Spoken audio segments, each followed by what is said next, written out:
He's a man of many trades. Baratunde is the digital strategist for The Onion. For those who don't know what The Onion is, it's the single most remarkable media phenomenon I find in the Atlantic world. Parody newspapers who accumulates, at this point, rather a media that accumulates only 2.5 million followers on Twitter. It's quite a bit. 2.8 now, sorry. Baratunde, actually I have to say, Mr. President, Misha, shares my concern about flying with you in the future.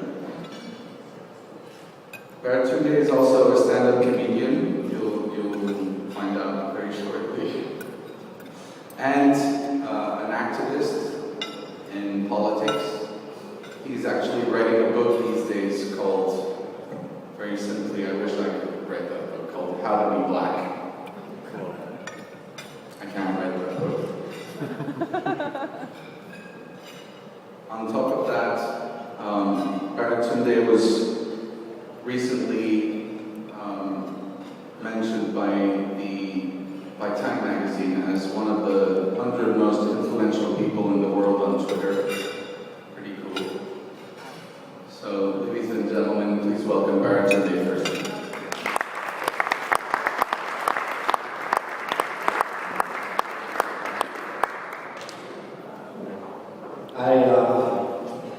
I think Anand's talk was so wonderful that I'll just repeat it. I was born in 1981 in Ohio to Indian parents who decided to leave that country in their past, planting me firmly in the Atlantic world. Seriously, give it one more time for Anand. It was a great talk.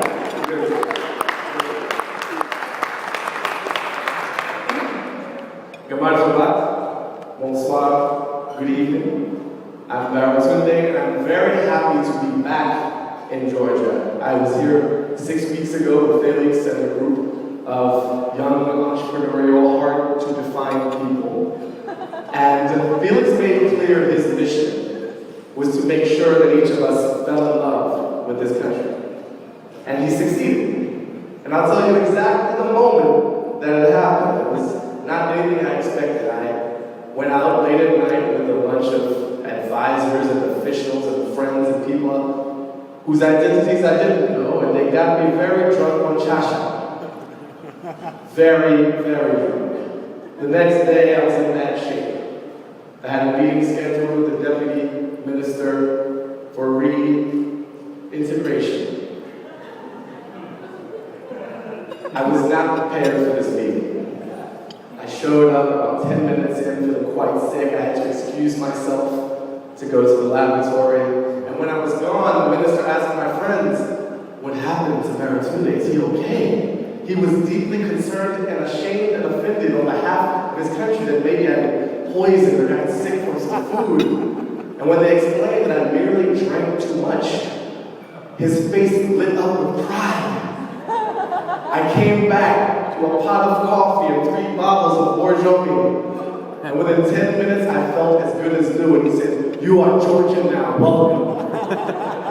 Any country whose government leader encourages you to get so drunk that you're not prepared for a meeting with that very leader is a country I instantly fall in love with. So thank you very much.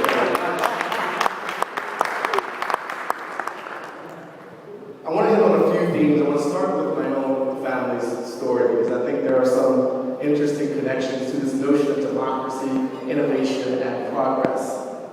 My great-grandfather was a man named Benjamin Monson. He was born a slave in the United States. He taught himself to read. He moved to Washington, D.C. from the South, where he worked for the government and died at the very mature, healthy age of 96 years old. He gave birth to my mother's mother, one Lorraine Martin, who was a very proud, upstanding, well-educated, world-traveling Negro woman who happened to be the first black person to work in the offices of the United States Supreme Court. She in turn gave birth to my mother when Juanita Lorraine Thurston grew up quite proper until the 50s and 60s hit, and she started hanging out with Eritreans and Nigerians and Ethiopians and black nationalists, and she started taking over radio stations and marching down 16th Street and became this pro-radical hippie black activist lady, who in turn gave birth to my sister and I, both of us college graduates, working in media, working in digital, highly accepted members of a society whose liberal democratic foundation explicitly excluded us, both the women us and the brown us. Our family, like the United States, has taken a great journey. Now, I spend most of my time working in a place called The Onion, America's finest news sources. Our tagline, we're a satirical news organization. Satire has such an important place in a progressive, innovative, democratic society. So much so, I wanted to share with you some of what The Onion has had to say about this. I turn you to an article written August 21st, 1996. Headline, Man with Big Stick to Lead Russia. Text, with severe political instability, economic woes, and a war in Chechnya threatening to tear Russia apart, Kremlin officials announced today that a man with a big stick will step forward to lead the troubled nation. Ailing Prime Minister Boris Yeltsin declared that he will step aside willingly, providing the unnamed stick wielder was an imposing, burly man equipped with a stick of sufficient size to command total obedience. 1998 from the ending. Later, Russia reiterates zero-tolerance policy for terrorists and hostages. Yet later, August 25th, 2008, a time that some of you might remember quite sharply, U.S. advises allies not to board Russia. Following Russia's controversial military excursions into neighboring Georgia, the Bush administration made its most direct commitment to the U.S.'s Eastern European allies to date by, quote, strongly advising those countries not to board Russia under any circumstances.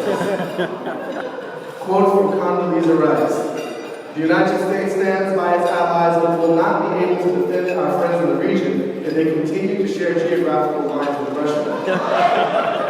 We also recommend, continued Secretary Rice, we also recommend that those nations who may not border Russia but were once part of the USSR immediately cease and desist from having had that history with the Soviet Union. Now, when President Barack Obama became President Barack Obama, our front page screamed, "Black man given nation's worst job."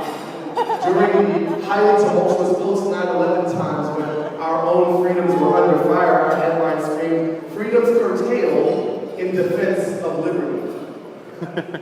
So this is the tradition in which I live. I play in the future of technology and media because I think the connectivity of people, how they communicate, that they feel as they are a part of a society greater than themselves defines what democracy is. So those are important. Technology alone isn't important. It defines what our social fabric is. I've worked on progressive political activism campaigns where people have found police brutality not here, but in our 200-year-old democracy in America, use their camera phones, Tahrir Square style, to demand freedom.